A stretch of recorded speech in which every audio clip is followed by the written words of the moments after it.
Hey friend, Brandon here. Google I/O is upon us, and with some disappointing news from Google during their investors' earnings call this past April, Google needs to turn things around. So will they reveal something that will help with that? Let's talk about what we can look forward to, what's likely been confirmed through leaks, and some rumors of what we could see, because this is Tech Today. Hey friends, this is Brandon here from This is Tech Today, your source for honest tech reviews, the news, and my views, and you're watching a special Google I/O edition of This is Tech This Week, a weekly show in addition to my other content where I talk about tech news that personally interests me. If that's something you're interested in, make sure to share, subscribe, hit that bell icon to be notified of when I post a new video, or else Sundar Pichai won't bring back Nexus phones.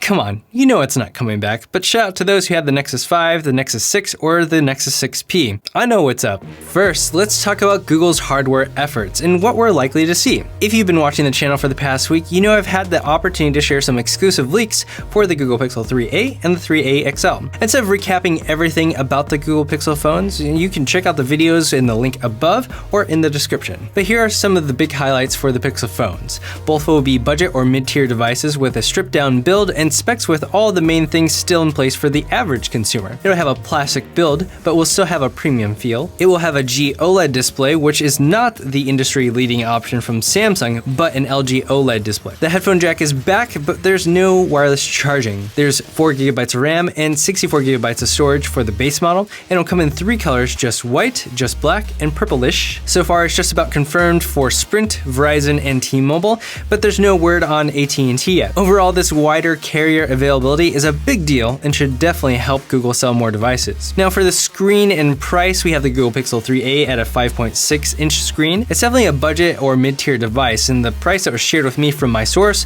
was that of $399. Now the Google Pixel 3a XL is a 6-inch screen with a $479 price tag. Now of course those prices are what my source told me, but they're not final until they're announced. If that's indeed what they launch at, this is a great price for a brand name device in the US with pixel quality camera and features. It won't stack up spec for spec with other phones that you can get in other parts of the world, but this seems to be more of a play to grow their market share in the United States in the more affordable categories. Now that OnePlus is no longer in the $500 and under price tier, it'll be nice to have a name brand in that range. Unfortunately, the difference is that Google is not stacking it with the latest versions of Snapdragon processors, but most people who will buy this phone probably won't care. Let's be honest, this is going to be a hit for the moms. And this also seems like a big play to help turn around their dramatically lower Pixel sales from the previous year, so we'll see if this helps. Now let's talk about Nest Home Max. Google leaked out the Nest Hub Max, which is essentially a Google Home Hub at the size of a Lenovo Smart Display. 9to5Google found some information about this device in some code and found it has a display that's likely to be 10.1 inches with a resolution of 1280 by 800. And it'll also have a camera for duo calls and stereo speakers and can act as a central hub for all of the Nest ecosystem, including Nest security hardware and services,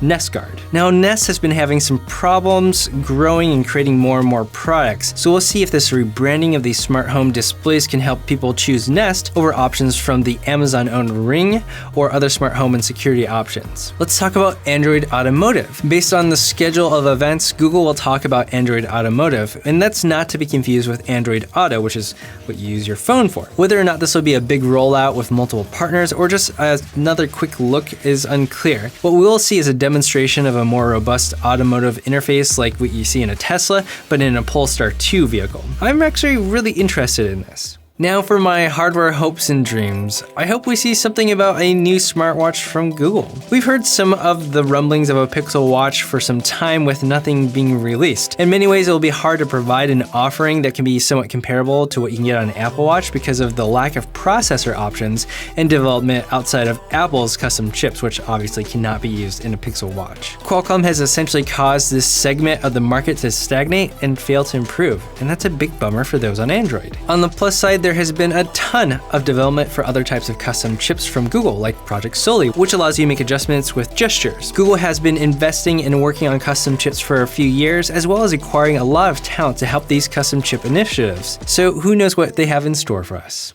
Now for software, we have to talk about Android 10Q. We've had a few beta releases for Android Q with insight on a direction for improved gestures, the addition of a real dark mode, extra features like a more robust emergency mode, screen recording, as well as a greater focus on privacy, accessibility, and security. I'm not sure what big user-facing software features they'll have in store for us, but there's a lot of back-end development in this version so far rather than a redesign or anything flashy. Of course, there'll be some talk about foldables and how Android will work to support this new form factor with devices like the Galaxy Fold, which hopefully will relaunch, the Huawei Mate X, and more. Google has to support this well. The question is, will developers get on board with this new form factor, and will it help Android address the great lack of quality apps that are optimized for a tablet form factor? Google really needs to find a way to get that going. And then there's Stadia. Google unveiled their cloud gaming streaming service earlier this year, and there are so many questions remaining. Since there are many sessions scheduled for Stadia, we'll likely find a lot of answers to how this whole thing works and how developers can utilize it. I'm interested, what do you think about Stadia? And it wouldn't be Google without tons of artificial intelligence, machine learning, and augmented reality talk. Google's strong suit has been their software, specifically artificial intelligence and machine learning. They're focusing a lot on getting developers on board with using and developing with TensorFlow. That's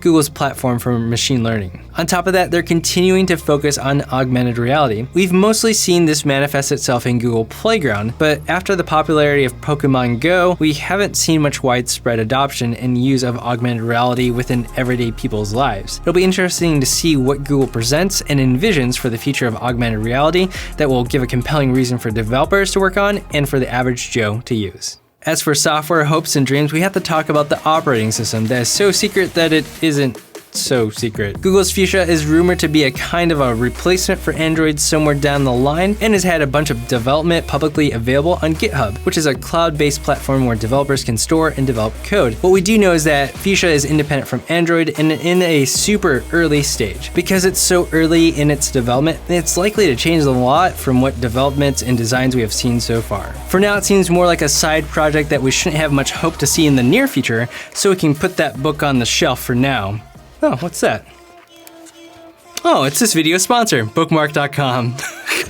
Bookmark.com allows you to easily make your own website for your business, personal projects, resume, YouTube channel, and more in as little as 2 minutes with Ada. Ada is an artificial intelligence design assistant that allows you to simply answer a few questions and she'll construct your website for you, and it'll have a beautiful modern design and modern features. And it'll look great on a mobile device. There's no need for endless hours of trying to figure out how to make a website. Bookmark.com even has a ton of resources for entrepreneurs to help you grow your own business or start that side hustle you've been putting off. Get your website started for free now on Bookmark.com by signing up with the link below in the description and get 15% off their premium tiers if you sign up through it. That's it. Make sure to check out my last video where I go over the various Pixel leaks that were shared with me on the Google Pixel 3a and the 3a XL. And check out this really fun and crazy collaboration I was a part of for May the 4th. If you're a camera nerd and use Canon or a Sony camera, you'll probably really enjoy this. Make sure you share, subscribe, hit the bell icon if you haven't already. Thank you for watching This Is Tech Today. You just watched This Is Tech This Week. Until next time. Oh, and hey, thanks for over 50K.